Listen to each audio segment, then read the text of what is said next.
Mahuva police સ્ટેશનમાં નોંધાયેલ ગૌમાંસના ગુનામાં છેલ્લા 3 મહિનાથી નાસ્તા ફરતા આરોપીને પકડી પાડતી Udhna police station surveillance team Surat શહેરમાં નાસ્તા ફરતા આરોપીઓને પકડવા સારું પોલીસ કમિશનર સાહેબ શ્રી તથા સંયુક્ત પોલીસ કમિશનર સેક્ટર 1 સાહેબ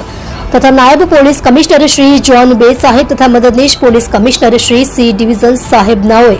નાસ્તા ફરતા આરોપીઓને પકડવા સારું જરૂરી સૂચના આપેલ। ઉપરોક્ત સૂચના અન્વયે ઉધના પોલીસ સ્ટેશનના પોલીસ ઇન્સ્પેક્ટર શ્રી એસ.એન. દેસાઈ સાહેબ તથા પોલીસ ઇન્સ્પેક્ટર શ્રી વી.બી. ગોહિલ નાઓના માર્ગદર્શન હેઠળ સર્વેલન્સ પોલીસ સબ ઇન્સ્પેક્ટર એચ.જે. મચ્છર નાઓના સર્વેલન્સ સ્ટાફ સાથે ઉધના પોલીસ સ્ટેશન વિસ્તારમાં પેટ્રોલિંગમાં હતા।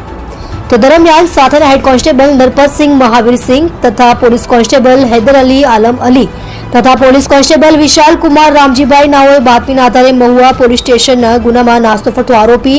નામે નઈમ ઉર્ફે ચીકના સલીમ શેખ કુરેશી ઉંમર વર્ષ 32 રહે ઘર નંબર 725 રઝાનગર વાડીવાલા દરગાહ પાસે ભાટેનાવ સુરત નાને પકડી પાડી ઉપરોક્ત પોલીસ કર્મચારીઓએ ખૂબ જ સારી અને પ્રશંસનીય કામગીરી કરેલ છે। મહુવા પોલીસ સ્ટેશન ગુનો રજિસ્ટર્ડ નંબર 2024 ગુજરાત પશુ સંરક્ષણ સુધારા અધિનિયમ 2017 ની કલમ 5, 6, ક, ખ, 8 તથા ધી ગુજરાત પ્રાણી ક્રૂરતા નિવારણ અધિનિયમ 1960 ની કલમ 11(1)L તથા ભારતીય ન્યાય સંહિતા BNS ની કલમ